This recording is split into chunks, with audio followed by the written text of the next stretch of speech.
안녕하십니까. 만일 목사입니다. 반갑습니다. 오늘은 12월 23일입니다. 월요일이고요. 이제 한 주간의 시작이 됐는데 여러분의 가정에 늘 평안하시길 바랍니다. 오늘 저와 여러분이 함께 나눌 수 있는 이야기의 제목을 한국 젊은이들이여 정신 차리자. 한국의 젊은이들에게 정신을 좀 차리자는 제목을 가지고 이야기를 나누겠습니다.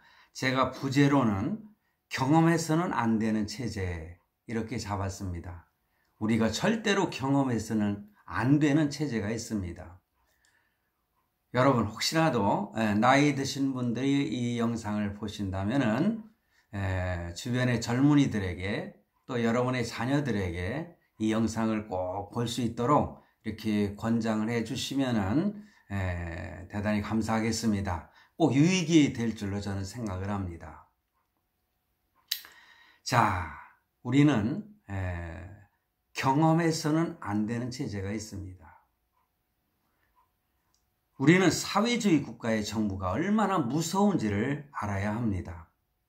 모든 개인의 자유를 박탈하고 이 사회주의 국가 공동체에 예속을 시켜서 노예화를 하는 것이 바로 사회주의 정치체제입니다. 이런 경험은 절대 경험해서는 안 되는 것입니다. 우리는 이 자유함의 소중함, 자유의 소중함이 뭔지를 우리는 깨달아야 됩니다. 오늘 우리 대한민국은 그래도 참 자유로운 삶을 살고 있습니다. 너무 자유롭다 보니까는 자유를 구속하는 일이 얼마나 불편하고 또한 무서운지 그것을 잘 모릅니다. 특히 젊은이들이 그렇습니다. 자, 많은 이들이 이구동성으로 말을 해요. 대한민국은 정말 자유민주주의를 택하느냐 아니면은 집단 사회주의를 택하느냐 기로에 처해 있는 것이 아닌가 그런 말들을 많이 하고 있습니다. 여러분의 생각은 어떻습니까? 자유민주주의는 개인의 자유를 최대 가치로 여기는 체제입니다. 그러나 사회주의 체제는 개인을 절대로 인정하지 않습니다. 집단 그런 공동체만 인정을 합니다. 그런데 그런 체제가 도대체 무엇이 문제냐? 바로 좌파 이념, 민주주의 이런 것이 그들의 체제이고 그들이 가치를 주는 것인데 개인을 부정하는 겁니다. 집단 가치가 개인 가치보다 우위로 보기 때문이지요. 중요한 것은 이런 사회주의가 발전이 되면은 전체주의가 되는 것입니다. 그럼 전체주의는 뭡니까? 바로 집단주의가 가장 강력할 때에 전체주의라 이렇게 표현을 하는 것입니다. 그러니까 집단주의가 가장 강력할 때를 표현하는 체제, 그것이 전체주의라는 거죠. 즉, 여러분 파시즘을 아시죠? 그리고 나치즘도 아시죠? 바로 이것이 극우 전체주의라고 표현을 합니다. 그런데 또 다른 좌파 전체주의자들이 있습니다.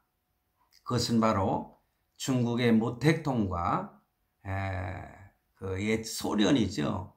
스탈린 같은 이 공산주의 국가를 말하는 것입니다. 좌파 전체주의를 말하죠. 여러분, 이 사건을 혹시라도 기억하실는지 모르겠어요. 제가 중국의 문화혁명을 말씀드릴 때에 처음에 모택동의 사건 그리고 홍위군에 대해서 제가 말씀을 드렸습니다. 그런데요, 중국에서는 현대판 그러한 그 학살 사건이 있었던 거 저는 기억합니다. 또 여러분도 기억하시는 분이 있을 겁니다. 그게 바로 뭡니까? 천안문 사태입니다. 천안문, 제가 중국에 가서 그 천안문 그 광장을 한번 걸어봤습니다. 엄청 넓습니다. 이 천안문 사태는요, 중국의 그 당시의 학생들과 국민들이 좀 더 개화되어야 되겠다, 이 나라가, 중국이. 그래서 그 민주주의를 더 확대하기를 바라는 그러한 시위, 그러한 데모를 했던 것입니다. 이 자꾸만 많은 군중들이 그 천안문 광장에 모여서 외치는 게 그겁니다. 공산주의 체제를 버리고 이런 자유민주주의 체제로 우리가 변화되어야 된다는 그런 외침이 있었습니다. 자, 중국 공산당이 그것을 허용했을까요? 중국 공산당은 절대로 허용하지 않았습니다. 그 천안문 광장에 운집한 그런 많은 군중을 향해서 끔찍한 사건이 벌어진 거예요. 여러분, 탱크 있죠? 그 중무장한 탱크가 그 군중들을 향해서 그냥 밀고 들어가는 겁니다. 피할 틈도 없이 많은 사람들이 그 탱크에 깔려 죽는 것입니다. 산채로 밀어붙이는 거죠. 더 심한 말로 하면은 그냥 산채로 갈아엎어버린 거예요. 끔찍한 피바다가 되어지고 말았습니다. 그때 사진 한 장이 전 세계를 참으로 경악하게 만든 사진이 있었어요. 저는 소녀로 기억하는데 어떤 소녀가 그 탱크, 군인들이 타고 있는 탱크 앞에 딱 이렇게 서가지고 있는, 그러니까 나를 죽이고 넘어가라 이거죠. 전 세계가 경악했죠. 수많은 사람이 죽었습니다. 좀 이따가 말씀을 드리겠지만은 베트남에서도 그와 비슷한 그런 사진이 공개됐었어요. 어느 한 소녀가 빨가벗은 채로 그냥 도망가는 그 사진을 어느 기자가 찍어서 나중에 큰 그 사진 그 기자에 주는 그 상 있지 않습니까? 그걸 탔던 걸로 내 기억을 합니다. 이렇게 공산당이 무섭습니다. 그 천안문 광장에서 그 죽은 사람들 한번 상상을 해보십시오. 너무 끔찍해서 기억하기 싫지 않습니까? 바로 그게 중국 공산당입니다. 전체주의 정치체제에서 이 공산당은 이렇게 한 개인에 대해서 용납을 안 하는 거예요. 공산당의 취지에 맞는 일들만 지지를 해야 됩니다. 그들에게는 공산당밖에 없어요. 그래서 당원증 하나 가지면 큰 출세하는 것처럼 그렇게 생각하는 것이 바로 공산당, 중국 공산당, 그리고 북한의 노동당인가요?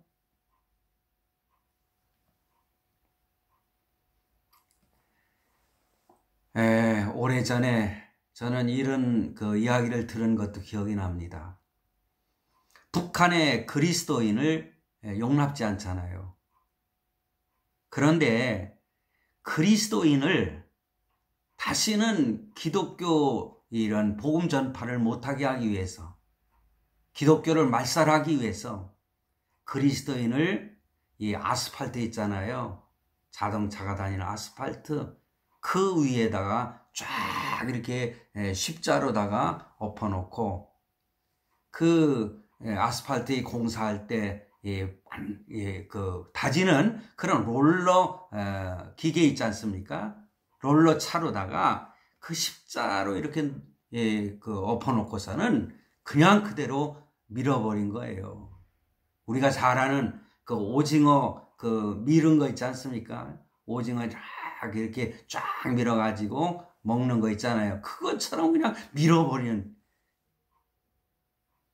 지하교회의 한 성도가 북한을 탈출해서 그런 간증을 했던 것을 저는 들은 적이 있어요. 우리는 기억해야 합니다.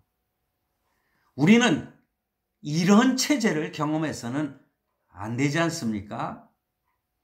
북한은 지금 남한의 그 적화 통일의 종착점에 왔다고 그들은 생각하고 있습니다. 남한 정부의 모든 요직을 이런 좌파성 있는 그런 사람들로, 종북 세력으로 이렇게 다 채우고 정부를 지금 장악하고 있지 않습니까? 여러분은 그렇게 생각 안 하십니까? 그래서 저는 이러한 위기 상황에 오늘 젊은이들이 정신을 차려야 되지 않겠는가 하는 것을 이렇게 외치고 싶은 거예요.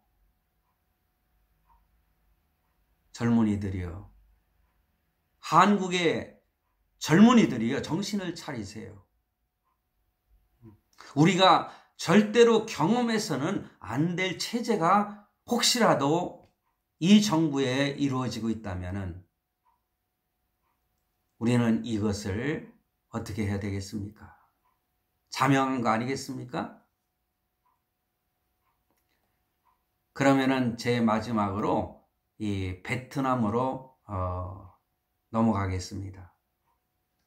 지난번에도 잠깐 언급을 했습니다만은 이 월맹, 북쪽에 있는 베트남, 월맹은 그 월남을 이렇게 정복하는 과정에서 많은 보복 조치가 일어났죠. 그래서 그 전쟁을 수행하면서 그 남쪽에 있는 월맹을 월남을 침범하면서 월맹이 행했던 일, 공격한 후에 36시간 정도 됐는데 그냥 26만 명이라는 그 많은 사람을 학살했다는, 그래서 유엔이 제재에 들어가서 정말 대량 학살, 캄보디아 같은 그런 사건은 이렇게 모면할 수가 있었겠죠. 그러나 그 이후에 월맹은 그 월남을 정복한 후에 그 사회주의 국가 창건을 위한 작업에 들어갔습니다. 바로 인적 청산 작업이었어요. 그러니까 월남에서 유력했던 사람들을 다 청산하는 작업인 것입니다. 그리고 정치적이나 종교적 그리고 경제적인 자유를 완전히 박탈시켰어요. 또한 화폐개혁을 이루게 되었습니다. 그러니 월남 사람들은 그 당시에 가지고 있었던 모든 화폐가 그냥 휴지 조각으로 변해버리고 말았습니다. 이 사회주의를 체제를 이루기 위해서 바로 이런 것부터 장악을 해요. 근데 요즘에 우리 정부에서 주민등록번호를 갖다가 어떻게 변경시킨다 이런 말이 있는데 도대체 이것을 왜 그러는지 모르겠어요. 이제 얼마 안 있으면 그게 굉장히 불거지겠지만은 될 수 있으면 그대로 유지하는 방법이 얼마나 좋을까, 저는 그런 생각을 해봅니다. 그 월맹의 그 공격으로 인해서 이 베트남은 전체가 이래저는 사회주의 체제가 시작된 겁니다. 토지는 물론 생산수단이 국유화된 것입니다. 사회주의 국가의 하나의 특성이죠. 왜냐하면 개인주의를 타파하고 집단주의 가치를 높이려고 하는 그 사회주의 체제가 그렇습니다. 다 국유화를 시키는 거예요. 어쩌면 요즘에 토지 공개념이라고 하는 언급하는 그런 인사들이 있어요. 이거 문제입니다. 그리고 집단적인 생산,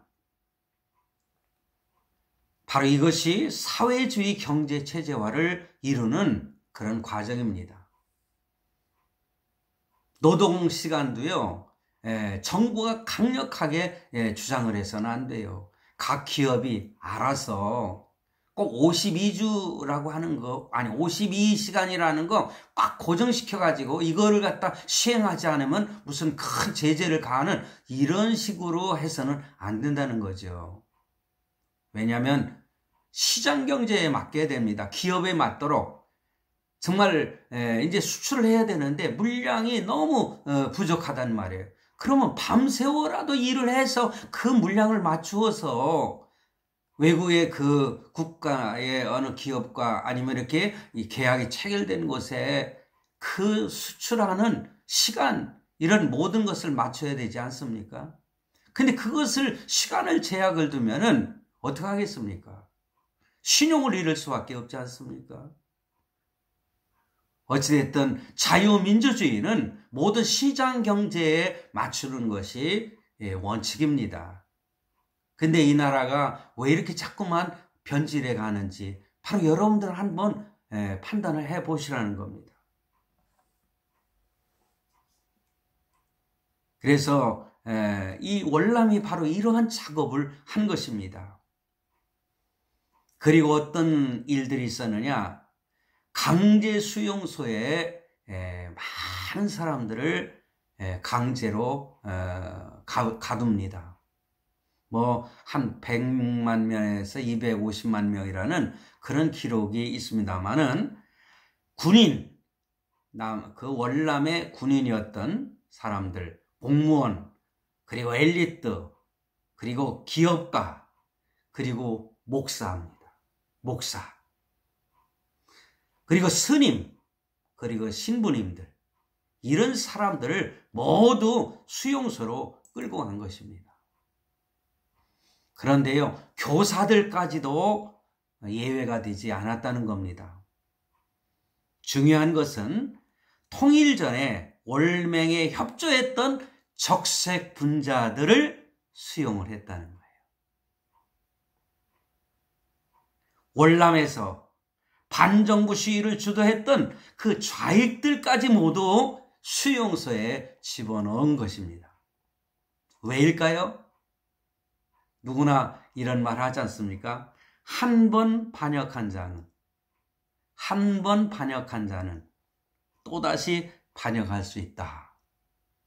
그런 이유를 들어서 반정부 운동을 벌였던 그런 인사들을 다 모조리, 그러니까는 자기네들에게 협조했던 그런 좌익분자들 다 수용소에 집어넣은 거예요. 그들을 갖다가 허용하지 않았어요. 그들에게 무슨 좋은 세상을 만난 것처럼 모든 것을 허용하지 않고 그들까지 다 수용소에 집어넣은 겁니다. 왜냐? 정신 사상 교육을 하겠다는 명분입니다. 훈련이라는 명분이죠. 그래서 대부분 이 강제 수용소로 그들을 집어넣고 이렇게 정치 보복 조치를 행한 것입니다. 그들에게 약속하는 것은 야, 이제 몇 주만 들어가 고생하시라. 그러면은 될 수 있는 한 빨리 이렇게 꺼내주겠다. 그렇게 약속을 하고 순순히 수용소로 들어가게 만드는 거예요. 그 다음에 그들이 약속을 지켰겠습니까? 어떤 사람에 따라서 몇 년, 어떤 사람은 20년 이상 있다가 결국 나오지 못하고 그냥 힘든 노동과 식량 부족으로 대부분 사망을 했다는 기록이 있습니다. 특히 광산으로 끌려간 사람은 거의가 다 거기에서 사망을 했다는 기록이 있습니다. 그 수요는 헤아릴 수 없을 만큼 많았다는 거죠. 그러므로 베트남은 바로 그 당시에 공포사회였습니다. 이렇게 많은 사람이 학살을 당하니 얼마나 무서웠겠어요. 그러니 꼼짝 못하는 거예요. 말 한마디도 제대로 못하는 거예요. 월맹은 될 수 있으면 단기간에 이런 모든 인적 자원을 다 죽여버리고 청산하고 참 새로운 무슨 경제운동이나 자기네들이 원하는 나라를 이루기 위해서 그렇게 자행을 한 것입니다. 사회주의 정부를 이루기 위해서죠. 그런데 그 후에 이런 일도 있었어요. 왜냐? 수용소나 이런 데 끌려가지 않았어도 너무나 배고픔에 시달리고 정치적인 탄압이 너무나 무서워서 그러니까 죽음의 공포가 몰려온 거죠. 그러니 보트 피플이라고 하던가요? 해상 탈출을 하는 거예요. 1977년부터 한 200명 이상이 이렇게 보트 피플 피난 간 거죠. 외국으로. 망명을 떠나는 거예요. 어느 유튜버가 그런 말을 했더라고요. 요즘에 그 소상공인들이요. 기업을 정리하고 모든 것들을 정리한 다음에 외국으로 이민 간 준비를 다 마친 사람들이 엄청 많다는 거예요. 이 대한민국에. 이게 되겠습니까?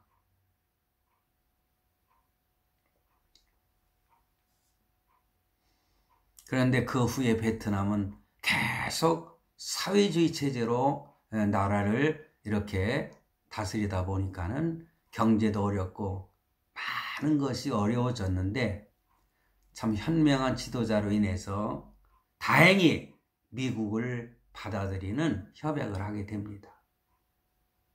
그래서 오늘날 베트남에는 경제가 많이 회복이 됐고 그 베트남에서의 그 경제가 이렇게 부흥이 되고 있으니까 많은 외국 기업들이 베트남을 향해서 들어가서 사업을 한다.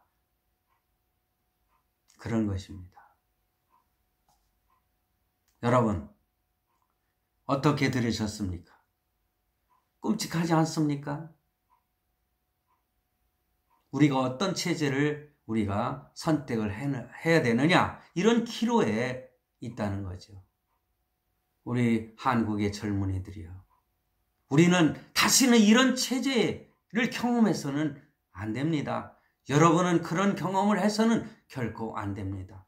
과거에 나이 많은 사람들은 그런 공산주의 국가에서 참 일제하에서 많은 고통을 당했지만은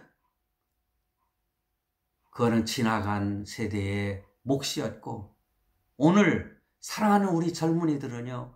결코 이런 체제하에서 고통당하는 그런 경험을 해서는 안 되겠다는 생각이 들어서 오늘 제가 강력하게 요즘 말로 가열차게 여러분들에게 외치는 것입니다.